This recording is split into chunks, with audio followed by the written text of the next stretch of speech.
ನಗು ನಗುತ್ತಲೇ ಹೋದ ಅಶ್ವಿತಾ ದುರ್ಗುಡುತ್ತಾ ಬಂದಿದ್ದನ್ನು ನೋಡಿ ಏನಾಯ್ತು ಎಂದು ಕೇಳಿದಳು ಪವಿತ್ರ. ಏನೂ ಇಲ್ಲ ಎಂದು ಹೇಳಿ ಕುಳಿತರು. ಈಗ ಬಿಡದೆ ಕೆದಕಿ ಕೇಳುತ್ತಾಳೆ, ಇವಳಿಗೇನು ಹೇಳಲಿ ಎಂದು ಆಲೋಚಿಸುತ್ತಿದ್ದಾಗಲೇ ಮಂಗಳ ಮೇಡಮ್ ಬಂದಿದ್ದರಿಂದ ಆ ಟಾಪಿಕ್ ಅಲ್ಲಿಗೆ ಮುಗಿಯಿತು. ತರಗತಿ ಆರಂಭವಾದರೂ ಅಶ್ವಿತಾಳ ಮನಸ್ಸು ಆಕಾಶ್ ಸುತ್ತ ಗಿರಕಿ ಹೊಡೆಯುತ್ತಾ ಅವನಿಗೆ ಬುದ್ಧಿ ಕಲಿಸುವುದು ಹೇಗೆಂದು ಯೋಚಿಸತೊಡಗಿತು. ಅಂದಿನ ಯಾವ ಪಾಠಗಳೂ ಅಶ್ವಿತಾಳ ಕಿವಿಗಿಳಿಯಲಿಲ್ಲ. ತರಗತಿ ಮುಗಿದಿದ್ದೇ ಇನ್ನೊಬ್ಬ ಸ್ನೇಹಿತೆ ಚೈತ್ರ ಇಂದಿನ ಪಾರ್ಟಿ ನಂದು ಎಂದಾಗ ಎಲ್ಲರೂ ಓ ಎಂದು ಅರಚಿದರೆ ಅಶ್ವಿತಾ ಮಾತ್ರ ನಾನು ಮನೆಗೆ ಹೋಗಲೇಬೇಕು ಸಾರಿ ಎಂದು ಹೊರಟೇ ಬಿಟ್ಟಳು. ಎಲ್ಲರಿಂದಲೂ ಪಾರ್ಟಿ ಪಡೆಯುತ್ತಿದ್ದ ಇವಳಿಗೇನಾಯಿತು ಎಂದು ಎಲ್ಲರೂ ಮುಖ ನೋಡಿಕೊಂಡರು. ಏನೋ ನಡೆದಿದೆ ಎನ್ನುವುದು ತಿಳಿದರೂ ಅವಳ ವ್ಯಕ್ತಿತ್ವದ ಪರಿಚಯವಿದ್ದ ಯಾರೂ ಕೇಳಲು ಹೋಗುವುದಿಲ್ಲ ಪವಿತ್ರಾಳ ಹೊರತು. ಪವಿತ್ರ ಎಂದರೆ ಅಶ್ವಿತಾಳಿಗೆ ಸ್ವಲ್ಪ ಅತಿಯಾದ ಪ್ರೀತಿ ಇತ್ತು. ಆದರೆ ಪವಿತ್ರ ಕೇಳುವುದರೊಳಗೆ ಅವಳು ಹೋಗಿಯಾಗಿತ್ತು. ಮನೆಗೆ ಬಂದವಳೆ, ಮಮ್ಮ ಆ ರಾಜಣ್ಣ ಎಲ್ಲಿ? ಕಾಲೇಜು ಮುಗಿದಿದ್ದೆ, ನಾನು ಪಿಕ್ ಮಾಡೋದಕ್ಕೆ ಬರೋಕ್ಕಾಗಲ್ವಾ ಅವನಿಗೆ?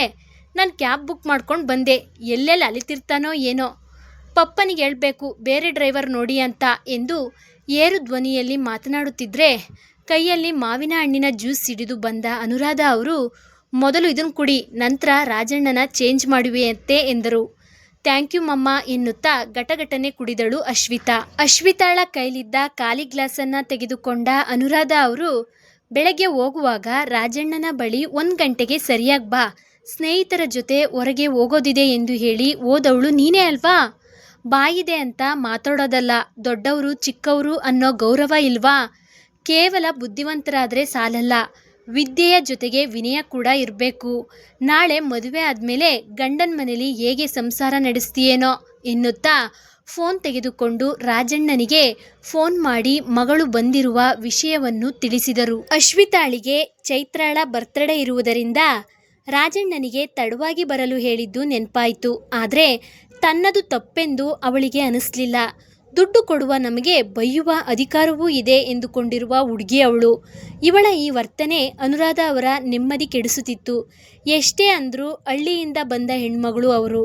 ಭಯ, ಭಕ್ತಿ, ಸಂಪ್ರದಾಯ, ಶಿಷ್ಟಾಚಾರಗಳನ್ನು ಪಾಲಿಸುವ ಅವರಿಗೆ ಮಗಳ ಈ ವರ್ತನೆ ಒಂದು ತಲೆನೋವಾದರೆ ಅದನ್ನೇ ಬೆಂಬಲಿಸುವ ಗಂಡನ ಗುಣವೂ ನುಂಗಲಾರದ ಉಗುಳಲಾರದ ಬಿಸಿ ತುಪ್ಪದಂತಾಗಿತ್ತು. ಕಾಲೇಜಿನಲ್ಲಿ ಆ ಕಿರಾತಕನಿಂದಾಗಿಯೇ ನನ್ನ ಇಂದಿನ ಖುಷಿ ಹಾಳಾಯಿತು, ಅವನಿಂದಾಗಿಯೇ ಮಮ್ಮ ನನ್ನ ಬೈಯುವಂತಾಯ್ತು ಎಂದು ಆಕಾಶ್ನನ್ನ ಶಪಿಸುತ್ತಾ ಬಾತ್ರೂಮ್ಗೆ ಹೋಗಿ ಕೈಕಾಲು ಮುಖ ತೊಳೆದಳು.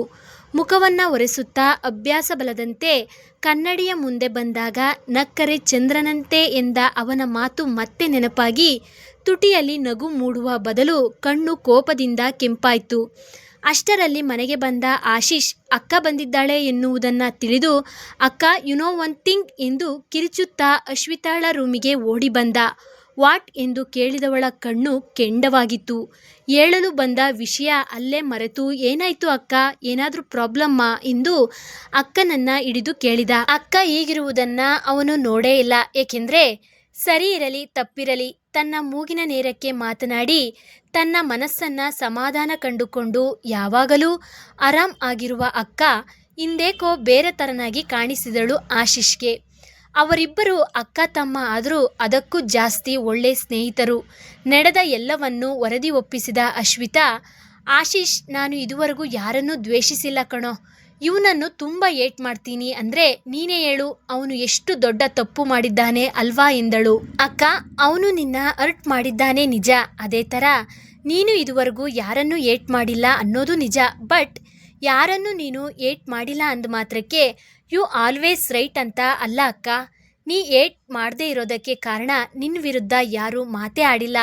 ವೈರಿನೇ ಇಲ್ಲದೆ ಯುದ್ಧ ಹೇಗಾಗುತ್ತೆ?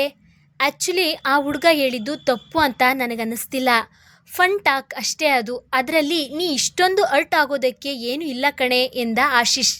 ಗೆಟ್ ಔಟ್ ಫ್ರಮ್ ಹಿಯರ್ ಎಂದು ಕೂಗಿದಳು ಅಶ್ವಿತಾ ಅವನ ಮಾತಿಗೆ. ತನ್ನ ಮಾತನ್ನು ವಿರೋಧಿಸುವ ಯಾರನ್ನೂ ಸಹಿಸುವುದಿಲ್ಲ ಅವಳು. ಆಯ್ತಮ್ಮ ಸಾರಿ, ನೀ ಮಾಡಿದ್ದೇ ಸರಿ, ಬಾ ಊಟ ಮಾಡೋಣ ಎಂದು ಅಶ್ವಿತಾಳ ಕೈ ಹಿಡಿದು ಹೆಚ್ಚು ಕಮ್ಮಿ ಎಳೆದುಕೊಂಡೇ ಬಂದ ಆಶೀಶ್. ನಂತರದ ಮಾತುಕತೆ ಓದು ಬರಹದಲ್ಲಿ ಆಕಾಶ್ನನ್ನು ಮರೆತೇ ಬಿಟ್ಟಿದ್ದಳು ಮತ್ತೊಮ್ಮೆ ಕನ್ನಡಿ ನೋಡುವವರೆಗೆ. ದಿನದ ಎಲ್ಲ ಕೆಲಸ ಮುಗಿಸಿ ಪಪ್ಪ ಮಮ್ಮ ಮತ್ತು ತಮ್ಮನಿಗೆ ಗುಡ್ ನೈಟ್ ಹೇಳಿ ಇನ್ನೇನು ಹಾಸಿಗೆಗೆ ಮೈ ಚಾಚಬೇಕು ಎನ್ನುವಾಗ ಪ್ರತಿದಿನದಂತೆ ಕನ್ನಡಿ ನೋಡಿ ತನಗೆ ತಾನೇ ಗುಡ್ ನೈಟ್ ಹೇಳಿಕೊಳ್ಳುತ್ತಿದ್ದಳು. ಆಗ ಮತ್ತೆ ಆಕಾಶ್ ನೆನಪಾದ. ತಮ್ಮ ಆಶೀಶ್ ಕೂಡ ನನಗೆ ಬುದ್ಧಿ ಹೇಳುವಂತೆ ಮಾಡಿದವನು ನೀನು ಎಂದು ಬೈತಿದ್ರೆ ಕನ್ನಡಿಯಲ್ಲಿ ನಿಂತು ಆಕಾಶ್ ನಕ್ಕಂತೆ ಭಾಸವಾಯಿತು. ನಾನು ಯಾರು ಅಂತ ತೋರಿಸ್ತೀನಿ ಎನ್ನುತ್ತಾ ಕೋಪದಲ್ಲೂ ಅವನನ್ನೇ ನೆನಪಿಸಿಕೊಳ್ಳುತ್ತಾ ಇಲ್ಲಿ ಅಶ್ವಿತಾ ಮಲಗಿದರೆ ಇದಾವುದರ ಪರಿವೇ ಇಲ್ಲದೆ ಅಲ್ಲಿ ಇನ್ಯಾರನ್ನೋ ನೆನಪಿಸಿಕೊಳ್ಳುತ್ತಾ ತನ್ನ ಪುಟ್ಟ ರೂಮಲ್ಲಿ ಚಂದದೊಂದು ಕನಸಿಗೆ ಮಡಿಲಾಗಿ ಮಗ್ಗಲು ಬದಲಾಯಿಸಿ ಮಲಗಿದ್ದ ಆಕಾಶ್.